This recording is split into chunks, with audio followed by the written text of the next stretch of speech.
bienvenidos a un DeLorean por Rivendell, vuestro canal donde comentamos todas esas películas y series que llegan directamente de las novelas y los cómics. Y hoy vamos a hablar de esto que os estoy mostrando por aquí. Y no me refiero a esta novela en concreto, sino a la película. Vamos a hablar de Dune, vamos a debatir un poquito sobre Dune. Ya en el canal hace unos días tuvisteis una pequeña reseña que hicimos nada más salir del cine. Y hoy vamos a debatir sobre esto y además vamos a empezar escuchando la opinión nada más y nada menos que de JJ. ¿Qué tal estás primero? Pues muy buenas, David. Pues nada, súper ilusionado de este que será el tercer vídeo ya del canal. Y poco a poco vamos a ir aumentando la cantidad de vídeos. Y pues con muchas ganas de comentar la película que estuvo, yo creo, a la altura de las expectativas de mucha gente, ¿eh? Sí. La verdad es que sí, creo que eso ya es una primera opinión en la cual ambos coincidimos, y es que sí, vaya película. Pero bueno, sí, han pasado ya 2 o 3 días que ambos la vimos. Y bueno, también supongo que nos ha dado tiempo a reposar un poco las opiniones. Sí. Como te decía, si quieres empieza tú contándonos un poquito qué te pareció en líneas generales. ¿Qué te pareció Dune? Pues, a ver, en líneas generales, como he dicho hace un momento, creo que la peli está muy a la altura de las expectativas que se generaron y que se han generado a través de todo el mundo. Es una peli que, como dijiste tú, en el terreno visual es absolutamente espectacular. Es muy grande, es todo el rato grande, todo grande, no sé, muy grande. Es una escala grandiosa. Creo que el CGI está aplicado con bastante tino, digamos, con bastante cuidado. Y que la fotografía es grandiosa. O sea, los tonos están muy bien escogidos. Se ve una diferencia enorme entre el principio de la película con Caladan y después cuando llegan a Arrakis. Hay una variedad de vestuarios inmensa, con mucha creatividad. Yo ya lo dije cuando en el primer vídeo del canal, ya dije que esta peli se iba a merecer un premio, no sé cuál, si Golden Globes o Oscars, pero por lo menos una nominación buena a diseño de vestuarios se la va a merecer, porque son los vestuarios están clavados. Están clavados los de... Yo creo que más de un Oscar se puede llevar esta. Sí, aparte de, bueno, los Oscar de efectos especiales y banda sonora, todo esto, claro, es muy probable que caigan bastantes nominaciones. De ahí a lo que pueda pasar en la ceremonia, pues es que nunca se sabe, porque tampoco sabemos lo que va a venir de aquí a... O sea, sí sabemos realmente lo que viene de aquí a final de año, pero competidores, pues no sé, habría que sentarse a mirar a ver nominaciones y tal. Bueno, yo si quieres, es que cuando has estado hablando se me han ocurrido ya 2 o 3 cosas para comentar. Sí. Es que verdaderamente me pareció que a nivel visual esta película puede marcar un antes y un después en cuanto a la escala. Creo que la primera palabra que se me viene a la cabeza si pienso en qué me sorprendió más de esta película es la escala. La escala a nivel cinematográfico, a nivel fotografía. Yo no sé tú, pero yo creo que esto puede inspirar mucho a futuros cineastas. Incluso, por ejemplo, hablando de Star Wars, creo que le puede influir bastante. Igual que esto ha influido, o sea, que Star Wars ha influido bastante, creo, en Dune, creo que viceversa también. No sé tú qué te parece eso. Yo creo que sí. La escala de esta película creo que ha roto barreras, y creo que ha vencido un poco ese muro de digamos, porque es que cuando tú querías hacer una película grande usabas CGI, digamos, de maneras que luego la película no envejecía muy bien, pero creo que esta película el tiempo la va a respetar bastante más que otras que se hayan podido imaginar o se hayan podido ejecutar a esta escala. Sí, Y eso me gusta mucho o sea, toda la paleta de colores que han elegido es brutal. Y también, aunque la novela sea anterior a todo Star Wars y técnicamente Star Wars está bebiendo de toda la iconografía, claro, de la de toda la novela. iconografía que al menos Frank Herbert puso en palabras, ¿no? Yo veo similitudes en ciertas cosas de esta película con Star Wars. Por ejemplo, a mí siempre en el primer momento que se ve la nave en la que llegan los Atreides a Arrakis, eso me recuerda mucho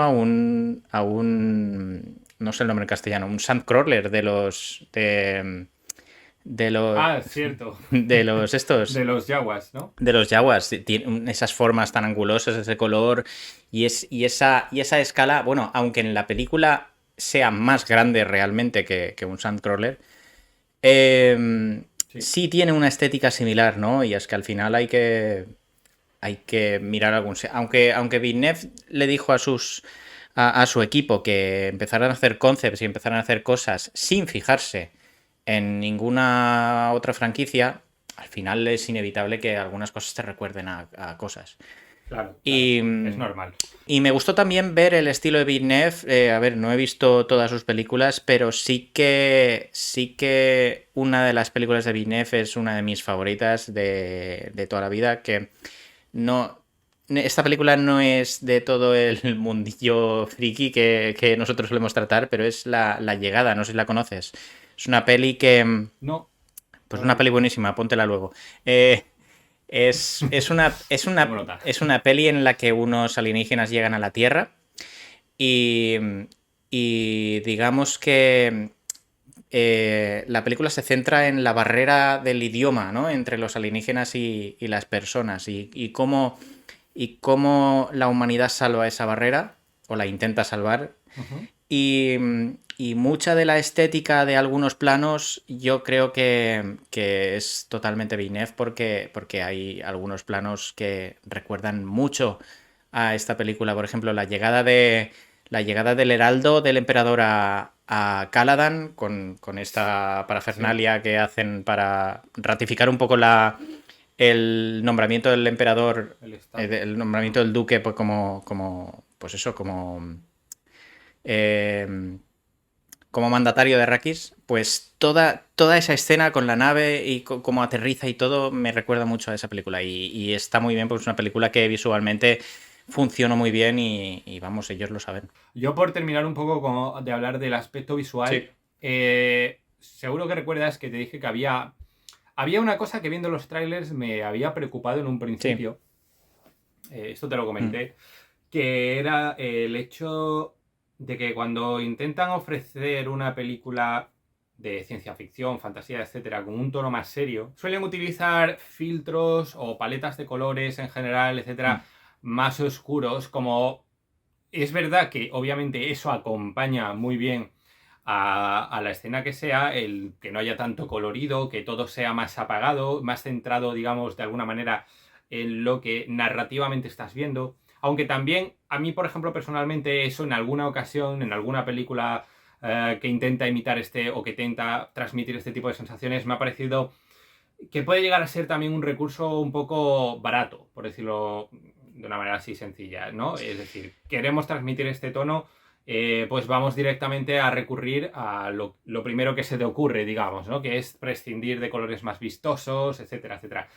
Sin embargo, esta película me sorprendió porque llevaba esta preocupación y una vez que comencé a ver la película, en ningún momento tuve la sensación de que ni la paleta de colores ni los filtros que pudieran aplicarle, etcétera, estuvieran utilizados de una manera exagerada o burda. Siempre me dio la sensación de que estaba muy bien enfocado a todo el aspecto visual sin tampoco exagerar el hecho de decir, como vale, estamos haciendo una película seria, tiene un argumento serio, es fantasía, ciencia ficción, pero queremos que tenga esa impresión para el espectador, pero no te lo venden así, mediante esos filtros, sino que todo tiene una naturalidad que me gusta mucho. En ese sentido, me recordó un poquito a Juego de Tronos, de hecho, a las paletas de colores que utilizan. En ningún momento se ven excesivamente oscurecidas ni con unos filtros excesivos. Digamos que se ve todo bastante natural, simplemente no abusando a lo mejor de cierto colorido,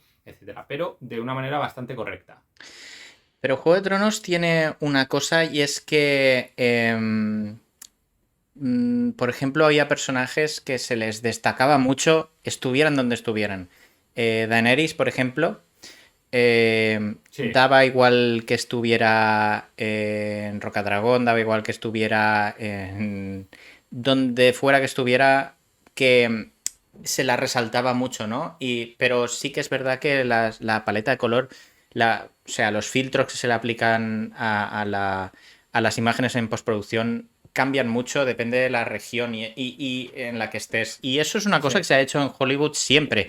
Si te das cuenta, cuando estás viendo una película de lo que sea que ocurre en Estados Unidos, en la frontera con México, y por lo que sea tienen que viajar a México, si te fijas, cuando pasan la frontera de México, de repente es todo un poco más naranja, ¿no? Un poco más... Sí, Sí, pero es... más amarillento, Sí, sí, se hace con cuidado porque es que hay directores de fotografía que se pasan un montón con la ruedecita del color y parece que estés en no sé dónde. Pero eso, claro, eso lo que intentan es... Parece la película de Riddick. Claro, de repente estás ahí en, yo qué sé. No, pero eso intentan plantarte inconscientemente en el cerebro la sensación de exotismo, ¿no? Y es un poco lo que han hecho aquí en Dune, pero lo han hecho como decías tú, en su justa medida, sin pasarse un poco Sí, y con buen o sea, gusto. con buen gusto, correcto. Y además tú cuando estás leyendo la novela te das cuenta de que Arrakis no tiene absolutamente nada más que arena y polvo y especia. Es Sí. que tampoco hay mucha cosa más en la que fijarse. Entonces creo que la paleta refleja un poco esa idiosincrasia, ¿no? Ese De minimalismo, ese ¿no? Sí. minimalismo brutal que tiene Arrakis como planeta. Bueno, ¿te parece que hablemos un poquito de el tema argumento, adaptación, etcétera? Vale. Pues vamos a ello.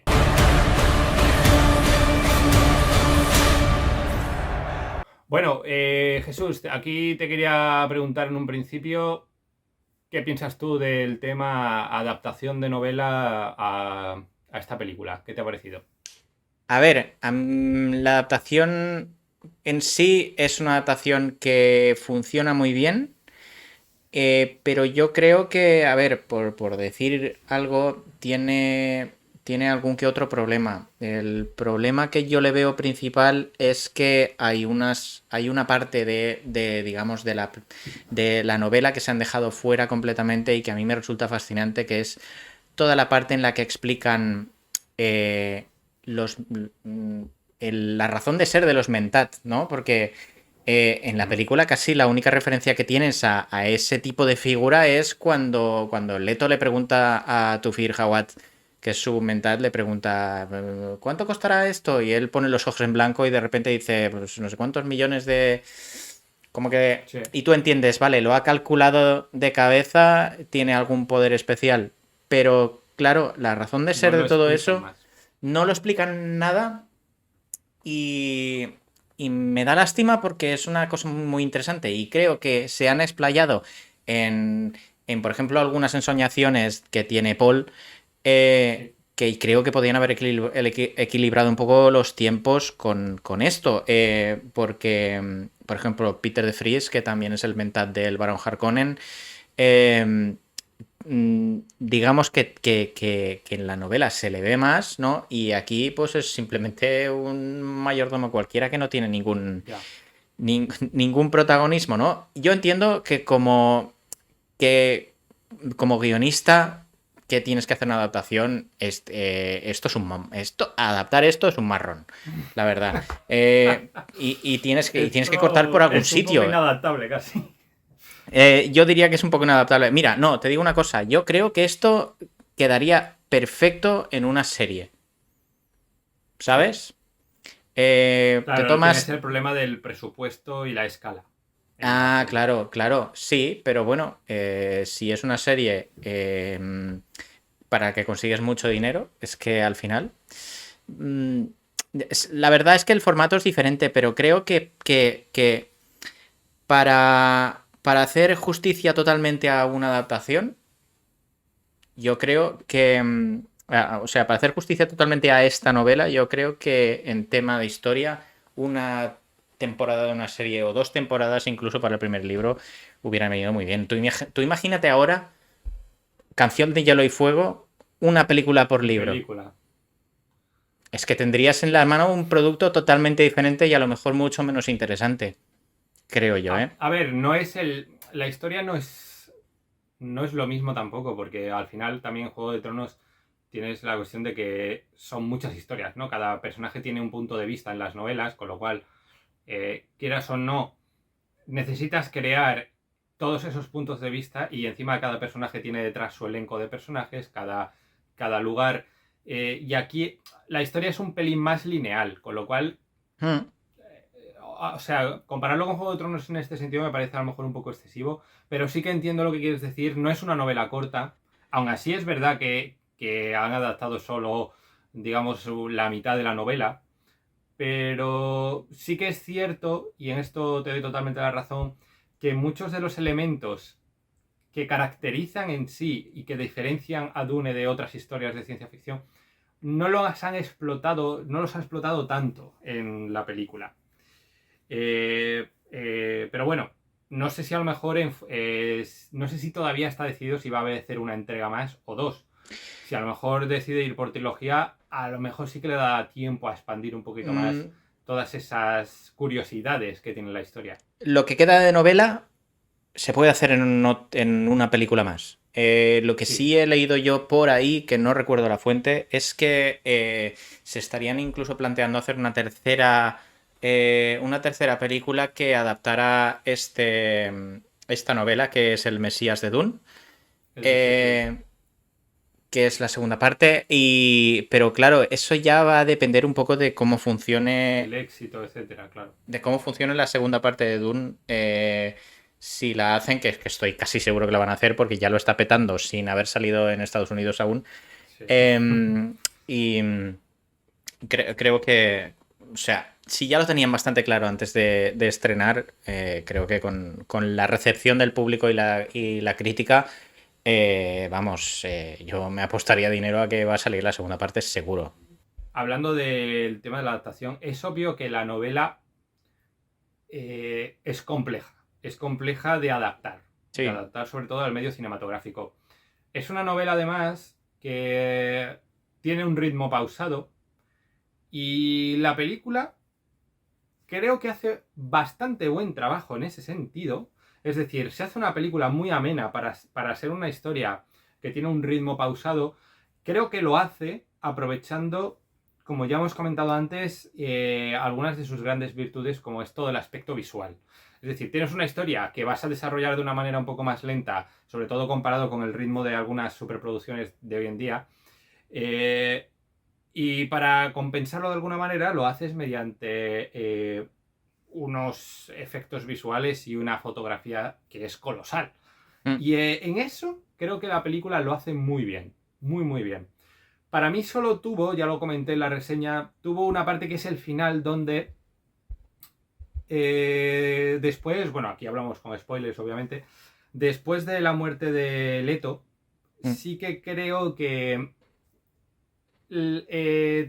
la escala disminuye por el tipo de historia que te están contando, pero el ritmo sigue siendo el mismo. Con lo cual a mí sí que se me hizo un poco lenta en los últimos 30-40 minutos. No sé si a ti también te pasó eso o tuviste otra impresión. A mí, o sea, yo detecté lo que estás hablando, que la película disminuye de escala. La película a mí no se me hizo demasiado lenta porque estaba... Para mí Para mí el ritmo de esa parte es exactamente como el del libro en esa parte. O sea, Mm, es una parte muy lenta, es una parte muy densa en la que Paul piensa mucho, en la que Paul tiene ensoñaciones, tiene visiones. por todo, bueno, podemos hablar de cosas del libro que no han salido en la peli o preferimos que no. Sí, sí, por supuesto. En el libro, bueno, en el libro se cuenta que, claro, el consumir especia de manera prolongada en el tiempo a Paul lo que le hace es ver el futuro, ver muchos futuros. Mm. Y todo eso en el libro pues se va desgranando poco a poco, él va viendo cosas, él va viendo cosas que no le gustan de su futuro. Y todo eso hace que esa parte sea bastante farragosa, aparte de lo que tú has comentado, que pasas de la grandiosidad de que son una casa feudal de ese universo que controlan primero un planeta, luego otro, de repente se quedan en una madre y su hijo por el desierto que no tienen nada que echarse a la boca y nada que beber. Entonces, claro, inevitablemente baja toda la escala. Tenemos un pico cuando sale uno de los gusanos. Sí, exacto. Pero claro que eso te despierta un poco, ¿no? Del letargo en el que te introduce la película en toda esa parte. Pero digamos que es cierto que los últimos 45 minutos son un poco más lentos y que estoy seguro que a la gente le han parecido un poco largos incluso, pero creo que han recortado bastante para lo que cuenta la Sí, novela. para lo que podía haber sido. Porque, por ejemplo, hay una escena bastante, digamos, bastante tensa, ¿no? Entre Paul y su madre en el desierto, que es que hay un momento que la madre de Paul se pone en peligro mortal y hay mucha tensión ahí y esto no lo han incluido. Eh, y, y claro, hay, bueno, esto al final son cosas que a ti te podría haber gustado haberlas visto, no las has visto, pero has visto otras, no sé, al final es una Ya. decisión de los guionistas que ya te digo antes, te he dicho antes que no me hubiera gustado estar en su pellejo para adaptar esto, No, porque esto para es, nada. A ver, yo esto creo es que al final la un... cuestión aquí Mm, es muy sencilla. mm, Normalmente en una historia en la que tienes un principio, un desarrollo o un nudo y una conclusión, sí, es cierto que los nudos suelen ser un poco más largos, también si lo quieres llamar más farragoso. Es normal, ¿no? En la estructura. Y sí, cuando tú ves una película, una serie, o lees una novela, o un cómic, lo que sea, sabes, esperas un poco esa estructura, ¿no? Vas a tener un principio que te va a cautivar de alguna manera, que te va a exponer la historia, vas a tener una zona central, vas a tener un poco más de desarrollo, tal vez con menos momentos, digamos, climáticos, y después un final que sí se supone que va a ser un poco más climático.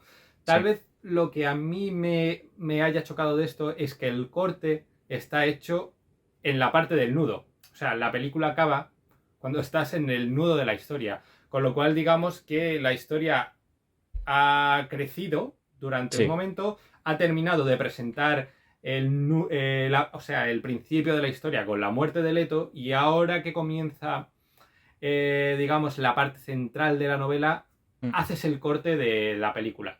sí. Supongo que después, cuando saquen la segunda parte y se vea todo de un solo golpe, o sea, los que nos atrevamos a hacerlo, sí que tendrá más sentido a nivel estructural y rítmico también, creo. Probablemente sí, porque es lo que pasa en el libro, al final, porque Sí, ves hacia el final de la novela ves un pico de ritmo brutal, las últimas, digamos, 80 páginas, y entonces, pues esto es lo que van a tratar de alargar al máximo en la segunda película. claro, en la segunda película. Mm, Claro. Y tiene sentido. Eso. Totalmente, sí. Pues Yo no la verdad hicieron, es no que hicieron de tres verdad que películas del espero que lo Hobbit. hagan. ¿Cómo? Que no hicieron tres películas del Hobbit, pues pueden Ya, hacer bueno, con esto una pueden película hacer de... pues Sí. una saga de 12 si quieres. Bueno, JJ, si te parece, para terminar brevemente comentamos algo de la música. Ostras, wow. Sí, claro, la música. eh, es que, ¿ves? No me salen las palabras ahora, pues cuando salí del cine me quedé igual. Creo que es una banda sonora para sentarse, escucharla con atención, con lápiz y papel y apuntar cosas, porque es una banda sonora que es muy rica en detalle.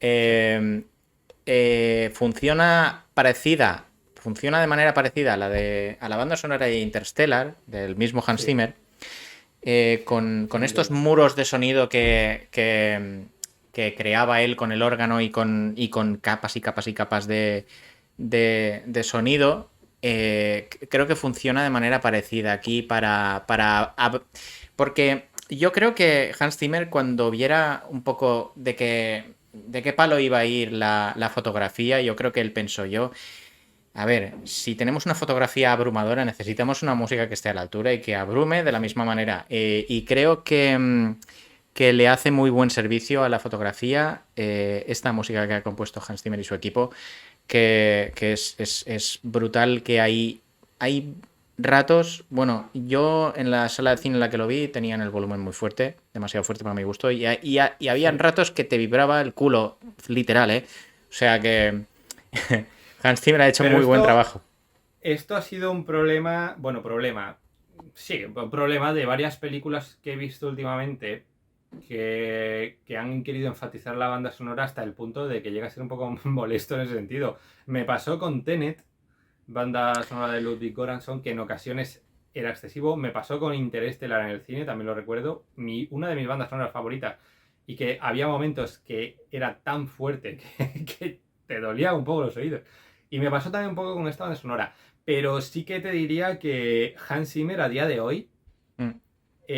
tal vez sea el mejor, aparte de ser el mejor en muchas cosas, pero tal vez sea el mejor en esa construcción de estos pilares sonoros que ponen la película a otro nivel. Yo creo que esta película con otro tipo de banda sonora, visualmente no nos habría impresionado tanto. O No, sea, es una necesitas eso. simbiosis que funciona aquí a la perfección para mí. Yo creo que sí.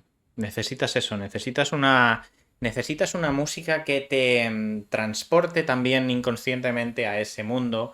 Por eso usan por eso usan Tambores, ¿no? esos tambores, esa voz femenina tribal para el tema Sí, principal, ¿no? Para el tema de Arrakis.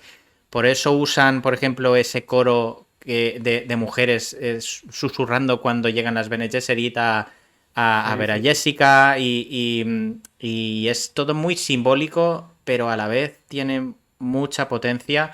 Y es verdad eso que hablas tú de que últimamente están tirando de la saturación por volumen, ¿no? Para impresionar. Pero a esta banda sonora no le falta calidad o sea, con menos volumen te impresiona igual. Habría funcionado igual, sin duda. Sí. Es verdad también esto que has dicho, Zimmer ya ha utilizado en últimas películas estos recursos. De hecho, eh, no sé si la banda sonora de Justice League es suya, pero bueno, digamos que de otras películas anteriores ha utilizado recursos similares como los de las voces femeninas, los susurros, muchos instrumentos tribales también incorporados, dependiendo de en qué momento de la historia, que pueden ser muy útiles para darte esa sensación de algo antiguo, algo arcano incluso. Y creo que Mm. funciona bien, creo que funciona muy bien y a mí personalmente me sorprendió mucho porque si ya visualmente te estaba sorprendiendo mucho la película, si le añades esa música, mmm, vamos, a mí me dejó obnubilado. Totalmente, sí. La banda sonora de Justice League es Junkie XL. Ah, vale, vale. Bueno, Y pues mira, luego creo también que hace muy tuvieron buen trabajo en ese problemas. sentido. Sí, luego creo que tuvieron problemas. Sí. Bueno, cuando pasó todo aquello en 2017, en teoría, pues eso, Junkie XL se fue y llegó Danny Elfman para hacer los últimos retoques, creo yo. Para terminar. Bueno, Jesús, no sé si te parece que lo dejemos aquí, no sé si quieres comentar algo más. Sí, bueno, sobre los actores, creo que están todos Mm. perfectos. La verdad es que están todos en su papel, lo hacen de maravilla.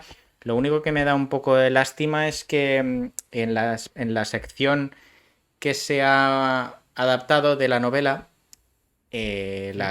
Chani aparece súper poco y en la película han tirado mucho de la imagen de Zendaya para mantenerte enganchado, ¿no? Aprovechando que es El una persona. anuncio de Colonia. Sí, aprovechando que es una actriz que tiene mucho tirón mediático actualmente. Sí.